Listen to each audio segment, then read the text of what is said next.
ನಮಸ್ಕಾರ ವೀಕ್ಷಕರೇ, ಮುಂಜಾನೆಯ ಶುಭಕಾಮನೆಯೊಂದಿಗೆ ಕೆಪಿ ನಂಜುಂಡಿರವರ ಲಕ್ಷ್ಮೀ ಗೋಲ್ಡ್ಸ್ ಪ್ಯಾಲೇಸ್ ಅರ್ಪಿಸುವ ಬೃಹತ್ ಬ್ರಹ್ಮಾಂಡ ಕಾರ್ಯಕ್ರಮಕ್ಕೆ ಹೃತ್ಪೂರ್ವಕ ಸ್ವಾಗತ ಸುಸ್ವಾಗತ. ಗುರುರ್ ಬ್ರಹ್ಮ ಗುರುರ್ ವಿಷ್ಣು ಗುರುರ್ ದೇವೋ ಮಹೇಶ್ವರಃ ಗುರು ಸಾಕ್ಷಾತ್ ಪರಬ್ರಹ್ಮ ತಸ್ಮೈ ಶ್ರೀ ಗುರವೇ ನಮಃ ಅಂತ ಹೇಳ್ತಾ ಗುರುಗಳನ್ನ ಕಾರ್ಯಕ್ರಮಕ್ಕೆ ಸ್ವಾಗತಿಸೋಣ. ಯಾಕಂದ್ರೆ ಇನ್ನು 9 ದಿನಗಳ ಕಾಲ ಕೂಡ ನಾವು ಗುರುಗಳ ಸ್ಮರಣೆಯಲ್ಲೇ ಇರ್ತೀವಿ ನಮ್ಮ ಈ ಕಾರ್ಯಕ್ರಮದಲ್ಲಿ ಅಂತ ಹೇಳ್ತಾ, ಶ್ರೀಯುತರು ಶ್ರೀ ಸಂಪೂರ್ಣ ಸನಾತನ ಧರ್ಮ ಸಂರಕ್ಷಣಾ ಸಮಿತಿಯ ಸಂಸ್ಥಾಪಕರು ಹಾಗೂ ಶ್ರೀ ಸಂಪೂರ್ಣ ವರಮಹಾಲಕ್ಷ್ಮಿ ಮಹಾಸಂಸ್ಥಾನದ ವ್ಯವಸ್ಥಾಪಕ ನಿರ್ದೇಶಕರು, ನಮ್ಮೆಲ್ಲರ ನೆಚ್ಚಿನ ಗುರುಗಳು ಶ್ರೀ ನರೇಂದ್ರ ಬಾಬು ಶರ್ಮಾ ಗುರುಜಿಯವರು. ನಮಸ್ಕಾರ ಗುರುಜಿ. ಬೃಹತ್ ಬ್ರಹ್ಮಾಂಡ ಕಾರ್ಯಕ್ರಮಕ್ಕೆ ಆತ್ಮೀಯವಾದ ಸ್ವಾಗತ ಗುರುಜಿ ತಮ್ಗೆ. ನಮಸ್ಕಾರ ಗುರುಜಿ. ನಮ್ಗೆ ಗುರುಗಳ ಗುಲಾಮನಾಗುವ ತನಕ ದೊರೆ ದಂಡ ಮುಕುತಿ ಎನ್ನುವಂತೆ ನಮ್ಮ ಈ ಕಾರ್ಯಕ್ರಮದಲ್ಲಿ ಕೂಡ ಬರೀ ಗುರುಗಳ ಸ್ಮರಣೆಯನ್ನೇ ಮಾಡ್ತಾ ಇದ್ದೇವೆ. ಹಾಗಾಗಿ ಇವತ್ತು ಯಾವ ವಿಶೇಷ ಮಾಹಿತಿ ಸಿದ್ಧಗಂಗಾ ಕ್ಷೇತ್ರದ ಕುರಿತು? ಎಲ್ಲ ವೀಕ್ಷಕ ಬಾಂಧವರಿಗೆ ಪರಿಪೂರ್ಣವಾದ ಸ್ವಾಗತ ನಿಮ್ಮೆಲ್ಲರ ಬ್ರಹ್ಮಾಂಡ ಲೋಕಕ್ಕೆ. ಇವತ್ತು ಒಂಥರ ವಿಶೇಷವಾಗಿರ್ತಕ್ಕಂಥ ದಿನ. ಪ್ರತಿದಿನ ಒಂದಲ್ಲ ಒಂದು ವಿಶೇಷ. ಆ ಈಶ ಅಂದರೆ ವಿಷವನ್ನು ಕುಡಿದಿರ್ತಕ್ಕಂಥ ಈಶ ಪರಮಾತ್ಮ. ನಮ್ಮಲ್ಲಿ ಕಷ್ಟಗಳನ್ನು ಹೋಗಲಾಡಿಸ್ತಕ್ಕಂಥ ಆ ಪರಮಾತ್ಮನು ಯಾವತ್ತಾದರೂ ನಮ್ಮಲ್ಲಿರ್ತಕ್ಕಂಥ ಕಷ್ಟಗಳನ್ನೆಲ್ಲ ಅವನು ನುಂಗ್ಬಿಡ್ತಾನೆ ವಿಷದ ಥರ. ಹಾವು ವಿಷವನ್ನು ಕಕ್ಕತ್ತೆ, ಆದರೆ ಎಷ್ಟೋ ಜನ ಹಾವ ವಿಷವನ್ನು ಹೀರುತ್ತೆ ಎಂದು ಕೂಡ ಗೊತ್ತಿಲ್ಲ. ಜೀವನದಲ್ಲೂ ಹಾಗೇನೆ ಪ್ರತಿಯೊಂದೂ ಕೆಟ್ಟದಾಗಿರ್ತಕ್ಕಂಥವನು ಇವನಿಗೆ ಕೆಟ್ಟವನಾಗಿರ್ತಾನೆ, ಇನ್ನೊಬ್ಬನಿಗೆ ಬಹಳ ಒಳ್ಳೆಯವನಾಗಿರ್ತಾನೆ. ಪ್ರತಿಯೊಬ್ಬರಿಗೆ ಎಲ್ಲರೂ ಕೆಟ್ಟವರಲ್ಲ, ಎಲ್ಲರೂ ಒಳ್ಳೆಯವರಲ್ಲ. ಆದರೆ ಬೇರೆಯವ್ರಿಗೆ ಎಲ್ಲರೂ ಒಳ್ಳೆಯವರು, ಕೆಲವರು ಮಾತ್ರ ಕೆಟ್ಟವರು. ಅವರವರ ಮನೋಭಾವನೆ ಅವರವ್ರು ಇಟ್ಕೊಳ್ಳೋ ಹಾಗೆ ಅಂಥ ಒಂದು ಜೀವನ. ಆದರೆ ಯಾರಿಗೂ ಜೀವನದಲ್ಲಿ ಕೆಟ್ಟದನ್ನು ಬಯಸಿದ್ದು ಕೂಡ ಇಲ್ಲ, ಕೆಟ್ಟದನ್ನು ಮಾಡೋದಿರಲಿ ಕೆಟ್ಟದನ್ನು ಬಯಸೋದು ಕೂಡ ಇಲ್ಲ. ಇಂಥ ಒಂದು ಮಹಾನ್ ಚೇತನ ಜೀವನದಲ್ಲಿ ರಹಸ್ಯವಾಗಿ ಯಾರಿಗೂ ಗೊತ್ತಿಲ್ಲದೆ ಅವರ ಸಾಧನೆ ಅವರ ಬಾಲ್ಯದಿಂದನೇ ಮಾಡ್ಕೊಂಬಂದವರು ಸಾಕ್ಷಾತ್ ದೇವರ ಅನುಗ್ರಹವನ್ನು ಪಡೆದಿರತಕ್ಕಂಥ ಸಿದ್ಧಗಂಗಾ ಮಹಾಸ್ವಾಮಿಗಳು. ಸಿದ್ಧಗಂಗಾ ಮಹಾಸ್ವಾಮಿಗಳು ಡಾಕ್ಟರ್ ಸಿದ್ಧಗಂಗಾ ಮಹಾಸ್ವಾಮಿಗಳು ಅಂತ ಶಿವಕುಮಾರ ಸ್ವಾಮಿಗಳಿಗೆ ಡಾಕ್ಟ್ರೇಟನ್ನು ಕೊಟ್ಟರು. ಈ ಡಾಕ್ಟ್ರೇಟ್ ಯಾರ್ದಾದ್ರೂ ಬೇರೆ ಸ್ವಾಮಿಗಳಾದರೆ ನನಗೊಂದು ಡಾಕ್ಟ್ರೇಟ್ ಇದೆ ಕಣ ಅಂಥೇಳಿ ಕೆಲವರೆಲ್ಲ ಭಾಳ ಜನ ದುಡ್ಡು ಕೊಟ್ಟು ಡಾಕ್ಟ್ರೇಟ್ ತೊಗೊಂಡಿದ್ದಾರೆ. ಇವರಿಗೆ ಒಂದು ಡಾಕ್ಟ್ರೇಟ್ ಆದರೆ ಪರವಾಗಿಲ್ಲ. ಎಷ್ಟು ವಿಧವಾದ ಡಾಕ್ಟ್ರೇಟ್ ಅಂದರೆ ನೀವು ನಂಬುತ್ತೀರೋ ಬಿಡ್ತೀರೋ, ಒಂದು ಸುಮಾರು 30-34 ಡಾಕ್ಟ್ರೇಟ್ಗಳನ್ನು ಎಲ್ಲ ವಿಶ್ವವಿದ್ಯಾಲಯಗಳು, ಎಲ್ಲ ವಿಶ್ವಸಂಸ್ಥೆಗಳು, ಬೇರೆ ಬೇರೆ ರೀತಿಯಾದ ಸಂಘ ಸಂಸ್ಥೆಗಳು ಕೂಡ ಆ ಡಾಕ್ಟ್ರೇಟ್ ಪದವಿಗಳನ್ನು ಭಾರತ ಇತ್ಯಾದಿಗಳಲ್ಲಿ ವಿಶೇಷವಾಗಿ ಕೊಟ್ಟಿರತಕ್ಕಂಥ ಅಪಾರವಾದ ಒಂದು ಕೀರ್ತಿ. ಅಂದರೆ ಡಾಕ್ಟರ್ ಡಾಕ್ಟರ್ ಡಾಕ್ಟರ್ ಎಷ್ಟು ಡಾಕ್ಟ್ರು ಅಂತ ಹೇಳ್ತೀರಾ? ಎಷ್ಟೇ ಡಾಕ್ಟ್ರೇಟ್ ಮಾಡೋದು ಒಂದೇ ಡಾಕ್ಟ್ರು ನೋಡಿ. ಅಂದರೆ ಸರ್ಜನ್, ಡಾಕ್ಟ್ರಲ್ಲಿ ಸರ್ಜನ್, ಗುರುಗಳಲ್ಲಿ ಸರ್ಜನ್. ಇಂಥ ಒಂದು ಸರ್ಜನ್ ಎಲ್ಲ ಸಿಗ್ತಾರೆ ನಾ ಭೂತವನ್ನ ಭವಿಷ್ಯತಿ. ಅದಕ್ಕೆ ಇವರಿಗೆ ಅಪಾರವಾದ ಕೀರ್ತಿಯನ್ನು ಇವರ ಬಗ್ಗೆ ಹೇಳಕ್ಕೆ ಎಷ್ಟು ಹೇಳಿದ್ರೂ ಸಾಲದು ಅನ್ನೋದಕ್ಕಿಂತ ಅವರನ್ನ ನಿಜವಾಗ್ಲೂ ಅವರ ಬಗ್ಗೆ ಮಾತಾಡೋಕ್ಕೆ ಕೂಡ ನಮಗೊಂದು ಯೋಗ್ಯತೆ ಇರಬೇಕು. ಇಲ್ಲದೇ ಇದ್ರೆ ಖಂಡಿತ ಆ ಯೋಗ್ಯತೆ ನಾವು ಸಂಪಾದಿಕೊಳ್ಳೋಕ್ಕೆ ಬಹಳ ಕಷ್ಟ. ಅವರ ಬಗ್ಗೆ ಎಷ್ಟು ವಿಚಾರಗಳು ಅಂದರೆ, ಪ್ರತಿನೇ ದಿವಸ ಅವರ ಪೂಜೆ ಪುನಸ್ಕಾರ ಅವರ ಕೈಂಕರ್ಯ ನೋಡಿದ್ರಿ. ಯುವ ಪೀಳಿಗೆ ಆಗಿರ್ತಕ್ಕಂಥ ನೀವುಗಳು ನಿಜಕ್ಕೂ ಅವರ ವಯಸ್ಸಿಗೆ ಅವರು ಅಷ್ಟು ಮಾಡಬೇಕಾದ್ರೆ ನಿಮ್ಮ ವಯಸ್ಸಿಗೆ ಬೇಗ ಎದ್ದು ಪೂಜೆ ಪುನಸ್ಕಾರ ಮಾಡೋಕ್ಕಾಗಲ್ಲ. ನೀವೆಲ್ಲ 2:15 ಹೇಳ್ಬೇಡ್ರಿ, ಅಟ್ಲೀಸ್ಟ್ ಒಂದು 4:15 ಹೇಳೋದು ಬೇಡವೇನ್ರಿ? ಪ್ರತಿಯೊಬ್ಬರು ಎದ್ದು ಆ ಶಿವಪೂಜೆ, ನಿಮ್ಮ ಶಿವಪೂಜೆ, ನಿಮ್ಮ ಆರಾಧನೆ, ನಿಮ್ಮ ದೇವರ ಅನುಗ್ರಹ, ನಿಮ್ಮ ಶಕ್ತಿ, ನಿಮ್ಮ ಬ್ಯಾಟ್ರಿಗಳ ಚಾರ್ಜನ್ನು ನೀವು ಮಾಡ್ಕೊಳ್ಳದೇ ಇದ್ದರೆ ಅಂಥ ಒಂದು ಮಹಾನ್ ಚೇತನ ಅಷ್ಟು ವರ್ಷಗಳು ಅಷ್ಟು ಅಪಾರ ಕೀರ್ತಿಯನ್ನು ಗಳಿಸಿದ್ದಾರೆ. ನೀವು ಅಷ್ಟೊಂದು ಇಲ್ಲದೆ ಇದ್ರು ಒಂದು 50 ವರ್ಷಕ್ಕಾದರೂ ಬೇಡವಾ? ಅಯ್ಯೋ, ಯಾವ ಕಾಲಕ್ಕೆ ಹೋಗ್ತಾ ಹೋಗ್ತಾ ಕಾಲಾಯ ತಸ್ಮೈ ನಮಃ ಹೊಟ್ಟೋಗುತ್ತೆ. ಇವತ್ತಿದ್ದ ಕಾಲ ನಾಳೆ ಬೆಳಗ್ಗೆ ಏನಾಗತ್ತೋ ಗೊತ್ತಿಲ್ಲ, ನಾಳೆ ಬೆಳಗ್ಗೆ ಇರೋ ರಾತ್ರಿ ಏನಾಗ್ತೀವೋ ಗೊತ್ತಿಲ್ಲ. ಅಂಥದ್ರಲ್ಲಿ ನಿಜಕ್ಕೂ ಅಷ್ಟು ವರ್ಷದ ಅಪಾರ ಕೀರ್ತಿ ಜೊತೆ ಸಾಧನೆ ಎಂದಿದ್ದಾರೆ. ಸಾಧನೆ ಎಷ್ಟು ಕಷ್ಟ ಗೊತ್ತಾ? ಮುಳ್ಳಿನ ಹಾದಿ, ಮುಳ್ಳಿನ ದಾರಿಗಳು, ಎಷ್ಟು ಜನ ಶತ್ರುಗಳು, ಎಷ್ಟು ಜನ ವಿಶೇಷವಾದ ರೂಪಗಳು, ಎಲ್ಲ ರೂಪಗಳಲ್ಲಿ ಭೂತಗಣಗಳು. ಇದರಲ್ಲಿ ನಾವುಗಳು ಏನು ಹೇಳ್ತೀವಿ, ಮನುಷ್ಯ ಶತ್ರು ಆಗಿದ್ದರೆ ಪರವಾಗಿಲ್ಲ. ಮನುಷ್ಯರು ಅಕಸ್ಮಾತ್ ಅಡಚಣೆಗಳು ಮಾಡಿದರೆ ಯಾರಿಗಾದ್ರೂ ಹೇಳ್ಬೋದು ಬೇರೆಯವ್ರಿಗೆ, ನೋಡು ಅಡಚಣೆ ಮಾಡ್ತೀರಾ, ಏನೋ ಸ್ವಲ್ಪ ಸರಿತಿದ್ದುಪಡಿಸಿ, ಏನೋ ನಮ್ಮ ಕೈ ಸಹಕಾರ ಮಾಡಿ ಅಂತ. ಆದರೆ ದೇವತಾನುಗ್ರಹದಲ್ಲಿ ಭೂತಗಳು, ದೈವಗಳು, ದೈವಾನುಗ್ರಹಗಳೆಲ್ಲ ಇವರಿಗೆ ಅಡಚಣೆಗಳು ಮಾಡಿದೆ ಅಂದರೆ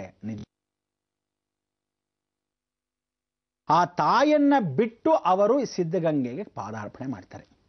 ಬಾಲ್ಯದ ಚಿಕ್ಕ ವಯಸ್ಸಿನಂಥ ಅನುಗ್ರಹ, ಚಿಕ್ಕ ವಯಸ್ಸಿನಿಂದನೇ ಅವರಿಗೆ ದೈವ ಚಿಂತನೆ, ದೈವ ನಂಬಿಕೆ, ತಾಯಿ ಆದವ್ರ ಮೇಲೆ ಬಹಳ ಪ್ರೀತಿ. ಅಂಥ ಒಂದು ಎಷ್ಟೋ ಜನ ಅಪನಂಬಿಕೆಗಳನ್ನು ಇಟ್ಕೊಂಡಿದ್ರು. ಏನು ನಿಮ್ಮ ಹುಡುಗ ಏನು ಮಹಾ ಮಾಡಬಹುದು ಅನ್ನೋ ರೀತಿ. ಕೆಲವರು ಕಡು ಬಡತನ ಅಂತೀವಿ, ಅಂದರೆ ಈ ಸ್ಥಳದಲ್ಲಿ ಅವರ ಊರಲ್ಲಿ ಅವರ ಕ್ಷೇತ್ರದಲ್ಲಿ ಎಷ್ಟು ಕಷ್ಟ ಅಂದರೆ ಆ ಕಾಲದಲ್ಲಿ ಒಂದು ಹೊತ್ತು ಊಟಕ್ಕೆ ಬಹಳ ಕಷ್ಟವಿತ್ತು. ಅಂಥ ಸಮಯದಲ್ಲಿ ಹುಡುಗನ ಓದಿಸೋದು ಅಂದ್ರೇನು, ಕಳಿಸ್ಬೇಕು ಅಂದ್ರೂ ಯೋಚನೆ ಮಾಡಬೇಕು. ಅಯ್ಯೋ ನಾಳೆ ಬೆಳಗ್ಗೆ ಈ ಒಂದು ದುಡ್ಡು ಬೇರೆದಕ್ಕೆ ಉಪಯೋಗ ಆಗುತ್ತಲ್ಲ, ಮನೆ ಜೀವನ ನಡೀಬೇಕಲ್ಲ, ದೊಡ್ಡ ಸಂಸಾರಗಳು, ಆ ಸಂಸಾರಗಳಲ್ಲೆಲ್ಲ ತೂಗಬೇಕು. ಕುಟುಂಬ ದೊಡ್ಡದು ಅಂದರೆ ಎಲ್ಲ ಒಗ್ಗಟ್ಟಿನ ಕುಟುಂಬ. ಅಂಥ ಒಗ್ಗಟ್ಟಿನ ಕುಟುಂಬದಲ್ಲಿ ಹಳ್ಳಿನಲ್ಲಿ ಅಂಥ ಒಂದು ವಾತಾವರಣದಲ್ಲಿ ರೈತ ಬಡತನ, ಆ ರೈತ ಬಡತನದಲ್ಲಿ ಇವ್ರನ್ನ ಶಾಲೆಗೆ ಕಳಿಸೋದು ಅಂದ್ರೇನು. ಆದರೆ ಒಂದು ಆಸೆ ತಂದೆ ತಾಯಿಗೆ, ನನ್ನ ಮಗ ಓದಿ ವಿದ್ಯಾಭ್ಯಾಸ ಆಗಲಿ, ಒಳ್ಳೆಯ ಗುಣವಂತನಾಗಲಿ, ಎಲ್ಲ ತಾಯಂದ್ರಿಗೂ ಇರ್ತಕ್ಕಂಥ ಒಂದು ಸಹಜ ಗುಣ. ಆದರೆ ಇವರ ತಾಯಿಯಲ್ಲಿ ತಂದೆಗೆ ಒಂದು ಅಪಾರವಾದ ನಂಬಿಕೆ, ಅವರಲ್ಲಿ ಒಂದು ಕನಸಿತ್ತು. ಏನು ಅಂದರೆ ನನ್ನ ಮಗ ಒಳ್ಳೆಯ ಯಶಸ್ಸು ಕೀರ್ತಿಯನ್ನು ಪಡೆಯಲಿ, ಆ ಯಶಸ್ಸು ಕೀರ್ತಿ ಬೇರೆಯವ್ರಿಗಿಂತ ಭಿನ್ನವಾಗಿರಲಿ, ಬೇರೆಯವ್ರಿಗಿಂತ ಒಂದು ಉನ್ನತ ಸ್ಥಾನ ಇರಲಿ, ಬೇರೆಯವರು ಸ್ವಲ್ಪ ಮಟ್ಟಿಗೆ ಜಾಸ್ತಿ ಇದ್ದರೆ ಇವರಿಗಿಂತ ಒಂದು ಪ್ರಶಾಂತ ವಾತಾವರಣದಲ್ಲಿ ಕಾಣಿಸ್ತಾನೆ ಅನ್ನೋ ನಂಬಿಕೆ ಅವರಲ್ಲಿತ್ತು. ಆ ತಂದೆಗಿದ್ದ ನಂಬಿಕೆಗಿಂತ ತಾಯಿಗೆ ಗೋಚರನೂ ಆಗ್ತಾ ಇತ್ತು. ಇಲ್ಲ, ಇವರೆಲ್ಲೋ ಒಂದು ಚೇತನ, ಎಷ್ಟು ಜನ್ಮದ ಪೂಜೆ ಪುನಸ್ಕಾರದ ಪುಣ್ಯ ಮಾಡಿದರೆ ಆ ತಂದೆ ತಾಯಿಗಳು ಇಂಥ ಒಂದು ಸುಪುತ್ರನ ಪಡೆಯಬೇಕಾದ್ರೆ ನಿಜಕ್ಕೂ ಅವರ ಜನ್ಮ ಸಾರ್ಥಕತೆ. ಆ ಜನ್ಮದಲ್ಲಿ ಅವರು ಇಂಥ ಒಂದು ಶಿವಬಾಲಯೋಗಿ ಇದ್ದ ಹಾಗೆ ಬಾಲ್ಯದಲ್ಲೇ ಶಿವನ ಅಂಶವಾಗಿ ಹುಟ್ಟಿರತಕ್ಕಂಥ ಮಗು. ನಾವೆಲ್ಲೋ ಆ ಕಾಲದಲ್ಲಿ ಬಸವಣ್ಣವ್ರು ಹುಟ್ಟಿದ್ರು, ಎಷ್ಟು ವಿಶೇಷ ಅಂತ ಇದ್ವಿ. ಕಲಿಯುಗದಲ್ಲಿ ಇಂಥವ್ರು ಹುಟ್ಟಿದ್ರು ಅಂದಾಗ ಆ ಊರಿನಲ್ಲಿ ಎಂಥ ಒಂದು ಬೆಳಕು ಬಂದಿರಬೇಕು. ಈ ಬೆಳಕನ್ನು ಯಾರಾದರೂ ನೋಡಿದ್ದೀರಾ? ಅವರೆಲ್ಲರೂ ಇವತ್ತಿನ ದಿವಸ ಶಿವಕುಮಾರ ಸ್ವಾಮಿಗಳನ್ನು ಒಳ್ಳೆ ರೂಪವಾಗಿ ಗುರುಗಳಾಗಿ ನೋಡ್ತೀರ. ಎಷ್ಟು ಕಷ್ಟಪಟ್ಟಿದ್ರು, ಆ ಕಷ್ಟಗಳನ್ನು ಅವ್ರಿಗೆಲ್ಲಾದರೂ ಹೋಗಿ ಅವರ ಒಂದು ಭಾಗದಲ್ಲಿ, ಅಯ್ಯೋ ಗುರುಗಳೇ ನಿಮ್ಮ ಆರೋಗ್ಯ ಹೇಗಿದೆ, ಅಯ್ಯೋ ಎಷ್ಟೋ ಜನ ಬರ್ತಾರೆ. ಏನು ಜನ ಅಂದರೆ ಪ್ರತಿಯೊಬ್ಬರಿಗೂ ಇವತ್ತವರೆಗೂ ಒಂದು ಕಾಮನ್ ಸೆನ್ಸ್ ಇರಬೇಕು ಮನುಷ್ಯನಿಗೆ. ನಾನೊಂದು ವ್ಯಕ್ತಿಗೆ ತೊಂದರೆ ಕೊಡಬಾರ್ದು. ಇನ್ಫ್ಲೂಯೆನ್ಸ್ಗೆ ಯಾವುದೋ ಒಂದು ಕೆಲಸ ಬೇಕು ಅಂದರೆ ನೀವು ಹೋಗಿ ಕೆಲಸ ಹುಡುಕ್ರಿ, ಸಾಧನೆ ಮಾಡ್ಕೊಳ್ರಿ. ಗುರುಗಳು ಒಂದು ಸೈನ್ ಹಾಕ್ಬಿಡಿ, ನಾವು ಗುರುಗಳು ಹೇಳಿದ ತಕ್ಷಣ ಕೆಲಸ ಸಿಕ್ಬಿಡುತ್ತೆ. ಪಾಪ ಅಂಥವ್ರಿಗೆಲ್ಲ ಸಹಾಯ ಮಾಡಿದ್ದಾರೆ ಇದೆ. ಆದರೆ ನೀವು ಮನುಷ್ಯ ಜನ್ಮ ಆಗಿದ್ದರೆ, ಸ್ವಾಭಿಮಾನಿಗಳಾಗಿದ್ದರೆ ಇಂಥದ್ದೆಲ್ಲ ತಗೋಬಾರ್ದು, ಅಂಥವ್ರಿಗೆ ಕಷ್ಟ ಕೊಡಬಾರ್ದು. ಏನು ಪ್ರತಿಯೊಂದಕ್ಕೂ ಬಂದು ಇನ್ಫ್ಲೂಯೆನ್ಸ್ ತಗೊಳ್ಳಿ, ನೀವು ಹೇಳಿದ್ರೆ ನಡೆಯುತ್ತಂತೆ ಒಂದು ಮಾತು ಹೇಳ್ಬಿಡಿ, ಹೀಗೆಲ್ಲ ಬಂದು ಅವರಿಗೆ ತೊಂದರೆ ಕೊಡ್ತಿರಲ್ಲ. ಪ್ರತಿದಿನ ಈ ರೀತಿ ತೊಂದರೆ ಕೊಟ್ಟರೆ ಆ ಒಂದು ಮಹಾನ್ ಚೇತನ ಆ ಮುಪ್ಪಿನ ವಯಸ್ಸಿನಲ್ಲಿ ನಿಮ್ಮದೇ ನೋಡ್ತಾರೋ ಇಲ್ಲದೆ ಇರದ ಇಷ್ಟನ ಮಕ್ಕಳನ್ನ ಹೇಗೆ ಬೆಳೆಸಬೇಕು. ನಾನು ಅಕಸ್ಮಾತ್ ಇವತ್ತಿನ ದಿವಸದಲ್ಲಿ ಇಷ್ಟು ವಯಸ್ಸಿನಲ್ಲಿ ನಾನು ಇಷ್ಟು ಸಾಧನೆ ಮಾಡಿರತಕ್ಕಂಥದ್ದು ನಾಳೆನೂ ಇವರೆಲ್ಲ ನಡೆಸ್ಕೊಂಡು ಹೋಗಬೇಕು ಅನ್ನೋದು ಅವರ ಅಭಿಪ್ರಾಯ. ನಡೆಸ್ಕೊಂಡು ಹೋಗೋಕ್ಕೆ ಎಲ್ಲರ ಸಹಕಾರ ಉಂಟು. ಯಾಕೆಂದರೆ ಬಹಳ ಜನ ಇವರಲ್ಲಿ ಅನಾಥರಾಗಿ ಬೆಳೆದಿರ್ತಕ್ಕಂಥ ಶಿಷ್ಯವರ್ಗರು ಇವತ್ತು ನಿಯತ್ತಿಂದ ಗುರುಗಳ ಸೇವೆಯನ್ನು ಮಾಡ್ತಾರೆ, ಅಡ್ಮಿನಿಸ್ಟ್ರೇಷನ್ ನೋಡ್ಕೊಂಡಿದ್ದಾರೆ. ಅಂಥ ಒಂದು ಅಡ್ಮಿನಿಸ್ಟ್ರೇಷನಲ್ಲಿ ಎಷ್ಟೋ ಜನ ತಮ್ಮ ಜೀವವನ್ನು ತ್ಯಾಗ ಇಟ್ಟಿದ್ದಾರೆ, ತಮ್ಮ ದೇಹವನ್ನು ತ್ಯಾಗ ಮಾಡಿದ್ದಾರೆ, ತಮ್ಮ ಇಡೀ ಜಗತ್ತಿನಲ್ಲಿರ್ತಕ್ಕಂಥ ಅವರ ಸಾಧನೆಗಳನ್ನ ತ್ಯಾಗ ಮಾಡಿದ್ದಾರೆ, ಆಸ್ತಿ ಪಾಸ್ತಿಗಳನ್ನೆಲ್ಲ ತ್ಯಾಗ ಮಾಡು ತೋರೋದು ಮಠಕ್ಕೆ ಬರೆದು ಇವತ್ತು ಜೀವಂತ ಅಂಶವಾಗಿ ಆ ಭಗವಂತನ ಸೇವೆ ಇದ್ದ ಹಾಗೆ ಗುರುಗಳ ಸೇವೆ ಮಾಡ್ತಿರೋ ಅಡ್ಮಿನಿಸ್ಟ್ರೇಷನ್ಸ್ ಇದ್ದಾರೆ. ಆದರೆ ಇವರಿಗೆ ಹೇಗೆ ಮುಪ್ಪಿನ ವಯಸ್ಸು, ಅವ್ರಗಳಿಗೂ ವಯಸ್ಸಾಗ್ತಾ ಬಂತು. ಆದರೆ ಮುಂದೆ ಹೇಗೆ ಏನು ಎತ್ತ ಅಂತ ಯಾರಾದರೂ ಕಿಂಚಿತ್ ಯೋಚನೆ ಮಾಡಿದರೆ? ಅವರ ಯೋಚನೆ ಮಾಡಿಲ್ಲ. ಯಾಕೆಂದರೆ ಅವ್ರಿಗೆ ಅಪಾರವಾದ ದೈವ ನಂಬಿಕೆ, ಅಪಾರವಾದ ಶಿವಭಕ್ತಿ, ಶಿವಪೂಜೆಯನ್ನು ಪ್ರತಿದಿನ ಪ್ರತ್ಯಂಕರ ಅನುಗ್ರಹವನ್ನು ಪಡೆದು ಅವರ ಅನುಗ್ರಹ ಸಿದ್ಧಿಯನ್ನು ಪಡೆದಿದ್ದಾರೆ. ಆ ಸಿದ್ಧಿಯಲ್ಲಿ ಏನು ಅಂತ ಹೇಳಿದ್ರೆ ಇವರ ಗುರುಗಳಾಗಿರ್ತಕ್ಕಂಥವ್ರು ಇನ್ಯಾರೂ ಅಲ್ಲ, ಸಾಕ್ಷಾತ್ ಭೂತಗಣವೇ ಸ್ವತಃ ಅವರಿಗೆ ಹೇಳ್ಕೊಟ್ರೋ ವಿದ್ಯೆ. ಅವ್ರಿಗೆ ಹೇಗಿತ್ತು ಕೊಟ್ಟ ಕೈಗಳು, ಇವರ ಗುರುಗಳು ಜಾಸ್ತಿ ಏನಿರಲಪ್ಪ, ಒಂದು 7 ಕಾಲಡಿ ಎತ್ತರವಾದ ಗುರುಗಳು. ಆ ಗುರುಗಳು ಇದೇ ಸಿದ್ಧಲಿಂಗ ಕ್ಷೇತ್ರದಲ್ಲಿ ಸಿದ್ಧಿಯನ್ನು ಪಡೆದಿರತಕ್ಕಂಥ ಸಿದ್ಧಗಂಗೆಯಲ್ಲಿ ಆ ಒಂದು ಕ್ಷೇತ್ರದಲ್ಲಿ ಬಂದು ಅಪಾರವಾದ ದೈವ ನಂಬಿಕೆ ಅಲ್ಲ, ಗಾಳಿ ಹೇಗೆ ಬರುತ್ತೆ ಹಾಗೆ ಬಂದ್ರಂತೆ. ಅವ್ರು ಓಡಾಡ್ತಿದ್ದ ರಭಸ ಅವ್ರ ಕೈಗಳು ಹೇಗಿತ್ತು ಅಂದರೆ, ನಿಮ್ಗೆ ಅಕಸ್ಮಾತ್ ನಾವು ನಿಂತ್ಕೊಂಡಾಗ ಹೀಗೆ ಕೈ ಪಕ್ಕದಲ್ಲಿ ಇಟ್ಟಿರ್ತೀವಿ. ಕೈ ಪಕ್ಕದಲ್ಲಿ ಇಟ್ಟರೆ ಮೊಣಕಾಲಿಗಿಂತ ಕೆಳಭಾಗದಲ್ಲಿತ್ತು ಕೈ, ಅವ್ರ ಕೈಗಳು ಅಷ್ಟಷ್ಟು ಉದ್ದ, ಎತ್ತರ 7 ಕಾಲಡಿ. ಆ ಎತ್ತರ ಗಾತ್ರಕ್ಕೆ ಅವರು ಸ್ವತಃ ಭೂತಗಣನೆ. ಅವ್ರಿಗೆ ಸಿದ್ಧಿಯನ್ನು ಕೊಟ್ಟಿರೋದು ಪರಮೇಶ್ವರನ ಶಿಷ್ಯನಾಗಿರ್ತಕ್ಕಂಥ ಇವರ ಗುರುಗಳೇ ಇವರಿಗೆ ಯಂತ್ರ ಮಂತ್ರ ತಂತ್ರ ಸರ್ವ ವಿದ್ಯೆಯನ್ನು ಹೇಳ್ಕೊಟ್ಟಿದ್ದಾರೆ. ಅದಕ್ಕೆ ಇವತ್ತು ಶೀಘ್ರ ಅನುಗ್ರಹವನ್ನು ಪಡೆದು ಶೀಘ್ರ ಕಾರ್ಯಸಿದ್ಧಿ ಅಂತ ಅಮಾವಾಸ್ಯೆಗೆ ಏನು ಕೊಡ್ತಾರೆ ಆ ಯಂತ್ರ, ಏನು ಕೊಡ್ತಾರೆ ಆ ಲಿಪಿ, ಏನು ಕೊಡ್ತಾರೆ ಆ ಮಂತ್ರಶಕ್ತಿ, ತಕ್ಷಣವೇ ಹೊಳೆಯುತ್ತಂದರೆ ಅವರ ಬರೆದಿರತಕ್ಕಂಥ ಚೈತನ್ಯ ಸುಮ್ಮನೆ ಅಲ್ಲ. ಇವರ ಬೆರಳುಗಳು ಯಾರೂ ಗಮನಿಸಿಲ್ಲ, ಇವರ ಕಣ್ಣುಗಳ ಗಮನಿಸಿಲ್ಲ. ಕಣ್ಣಲ್ಲಿ ಅಗ್ನಿ ಜ್ವಾಲೆ ಹೇಗಿದೆ ಅಂದರೆ ನಾವು ಸ್ವತಃ ಅನುಭವಿಸಿರೋ ರೀತಿಯಾಗಿ ನೀವುಗಳೆಲ್ಲ ಅಷ್ಟು ಚೆನ್ನಾಗಿ ಕಣ್ಣು ತೆಗೆದು ನೋಡಿಲ್ಲ. ಒಂದು ಸಂತೋಷ ಏನು ಗೊತ್ತಾ, ಗುರುಗಳು ಇದುವರ ತನಕ ಡಾಕ್ಟರ್ ಅಬ್ದುಲ್ ಕಲಾಂ ಆಗಲಿ, ಅವರುಗಳು ವಿಶೇಷವಾಗಿ ಪ್ರಧಾನಮಂತ್ರಿ ಅಥವಾ ಇವರೇನೋ ಪ್ರೆಸಿಡೆಂಟು ಆ ರೀತಿ ಯಾರಾದರೂ ಬಂದರೂ ಸಹ ಇವರೇನಂತಾರೆ ಗೊತ್ತಾ, ಶಿವ ಶಿವ ಅಂತಾರೆ. ಅಂದರೆ ಶಿವನಿಗಿಂತ ದೊಡ್ಡವನು ಯಾರೂ ಇಲ್ಲ. ಎಲ್ಲರೂ ಬಂದರೂ ಸಹ ಅವ್ರನ್ನ ಇವತ್ತವರೆಗೂ ಎಂಥ ದೊಡ್ಡ ಚೈತನ್ಯ ಬಂದರೂ ಒಂದು ಸಲ ಈ ದೃಷ್ಟಿ ತೆಗೆದು ಹಿಂಗೆ ನೋಡ್ಬಿಟ್ಟು ತಲೆ ಬಾಗಿಸಿ ಹಾಗೇ ಇರ್ತಾರೆ ಕಣ್ಣನ್ನು ಮುಚ್ಚಿ. ಇದುವರ ತನಕ ಯಾರನ್ನೂ ಕಣ್ಣು ತೆಗೆದು ಅಷ್ಟು ಚೆನ್ನಾಗಿ ನೋಡಿರ್ತಕ್ಕಂಥದ್ದಾಗಲಿ, ಕಣ್ಣು ತೆಗೆದು ಅಷ್ಟು ಚೆನ್ನಾಗಿ ಮಾತಾಡಿರೋದಾಗಲಿ ಭಾಳ ಕಮ್ಮಿ. ಇಂಥದ್ರಲ್ಲಿ ನಮಗೆ ಜಿ ಕನ್ನಡ ವಾಹಿನಿ ನಾವುಗಳೆಲ್ಲ ಹೋದಾಗ ಆ ಕಾರ್ಯಕ್ರಮಕ್ಕೆ ನೀವು ನೋಡಬೇಕು, ಪ್ರತಿಯೊಂದು ಪ್ರಶ್ನೆಗೂ ಪ್ರತಿಯೊಂದು ಉತ್ತರವನ್ನು ಸಂಕ್ಷಿಪ್ತವಾಗಲ್ಲದೆ ವಿಶೇಷವಾಗಿ ಉದಾಹರಣವಾಗಿ ಕೊಟ್ಟು ಕಣ್ಣು ತೆಗೆದೇ ಅವರು ಮಾತಾಡಿದರೆ ಆ ಕಣ್ಣನ್ನು ನೀವು ನೋಡಬೇಕು. ಅಗ್ನಿ ಜ್ವಾಲೆ, ಬೆಂಕಿ ಜ್ವಾಲೆ, ನೀವು ಅಕಸ್ಮಾತ್ ಮುಂದೆ ಮಾಡ್ತಾ ಇದ್ದೀರಿ, ನೀವು ಬೆಂಕಿ ಜ್ವಾಲೆ ನೀವು ನೋಡ್ತಾ ಇರ್ತೀರಿ ಅಂತ ಇಟ್ಕೊಳ್ಳಿ. ಆ ಬೆಂಕಿ ಜ್ವಾಲೆ ಹೇಗೆ ನೋಡ್ತಾ ಇರ್ತೀರಾ, ಇವರ ಕಣ್ಣಲ್ಲಿ ಹಾಗಿರುತ್ತೋ ಆ ರೀತಿ ಇವರ ಕಣ್ಣು ನಿತ್ಯ ಆಗಿರುತ್ತೆ.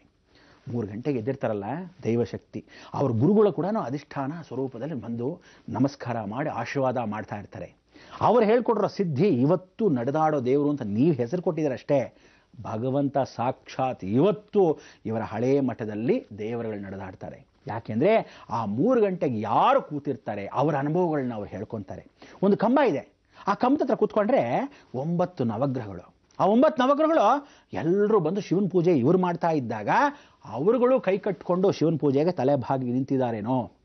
ನಂದೀಶ್ವರನು ಓಡಾಡ್ತಾ ಇದ್ದಾನೆ ಅಂದರೆ ಹೊರಭಾಗದಲ್ಲಿ ನಂದೀಶ್ವರನು ಕತ್ತಿಗೆ ಒಂದು ಗೆಜ್ಜೆ ಹಿಂಗೆ ಕಟ್ಕೊಳ್ತಾ ಇದ್ರೆ ಗಲ್ ಗಲ್ ಅಂತ ಓಡಾಡ್ತಿರೋದಿಲ್ಲ, ಹಾಗೆ ಆ ಒಂದು ವಾತಾವರಣ. ಪಕ್ಕದಲ್ಲಿ ನವಿಲು, ಆ ನವಿಲು ಇವ್ರು ಹೇಳ್ದಾಗೆ ನಡೆಯುತ್ತೆ, ಇವ್ರು ಹೇಳ್ದಾಗೆ ಕುಣಿಯುತ್ತೆ, ಇವ್ರು ಬಂದಾಗ ಆಹಾ ಅನ್ನತ್ತೆ. ಅಂದರೆ ಆ ಪದರೆಗಳನ್ನು ಹೀಗೆ ಎಷ್ಟು ಚೆನ್ನಾಗಿ ಆ ಗೆರೆಗಳನ್ನ ಮಾಡುತ್ತೆ ಅಂದರೆ ಏನೋ ಇಷ್ಟು ಚೆನ್ನಾಗಿ ಒಂದು ಪ್ರಾಣಿ ಮನುಷ್ಯ ಎಷ್ಟು ಚೆನ್ನಾಗಿ ಮಾತಾಡ್ತಾರೇನೋ ಅನ್ನೋ ಮನೋಭಾವನೆ. ಸುಮ್ಮನೆ ಕೂತ್ಕೋ ಕರೆಕ್ಟೇ ಮಾಡಬೇಡ ಅಂದರೆ ಆ ರೀತಿ ಮಾತುಕತೆಯನ್ನು ಕೇಳಬೇಕಾದ್ರೆ ನಿಜವಾಗ್ಲೂ ಪ್ರಕೃತಿ ಕೂಡ ಇವ್ರ ಜೊತೆ ಕೇಳಬೇಕಾದ್ರೆ ಇಂಥ ಒಂದು ದೈವಶಕ್ತಿ ಸಾಕ್ಷಾತ್ ಪರಮೇಶ್ವರ ಅಲ್ಲಿ ಅವರಲ್ಲಿರತಕ್ಕಂಥ ಆತ್ಮಲಿಂಗದಲ್ಲಿದೆ. ಅಂಥ ಒಂದು ಆತ್ಮಲಿಂಗ ಅವರ ಪೂಜೆ ಮಾಡಿದಾಗ ನೀವು ನೋಡಬೇಕು, ಬೆಳಕು ತಾನಾಗೇ ಬರುತ್ತೆ. ಇವ್ರು ಕಣ್ಣು ಮುಚ್ಕೊಂಡು ಕಣ್ಣು ತೆಗೆದಾಗ ಆ ಅಗ್ನಿ ಜ್ವಾಲೆ ಸ್ವತಃ ಕಣ್ಣಲ್ಲಿ ಮೂಡುತ್ತೆ. ಇದು ಹೇಗೆ ಎತ್ತ ಅನ್ನೋದು ಇನ್ನಷ್ಟು ವಿಚಾರಗಳನ್ನ ವಿವರಿಸ್ತೀನಿ, ಆದರೆ ಕೂತ್ಕೊಂಡಿರಿ, ಗಂಭೀರವಾಗಿ ಕೂತ್ಕೋಬೇಕು. ದೈವ ಗುರುಗಳನ್ನು ನಂಬಿಕೆ ಇಟ್ಕೊಂಡು ಕೂತ್ಕೋಬೇಕು.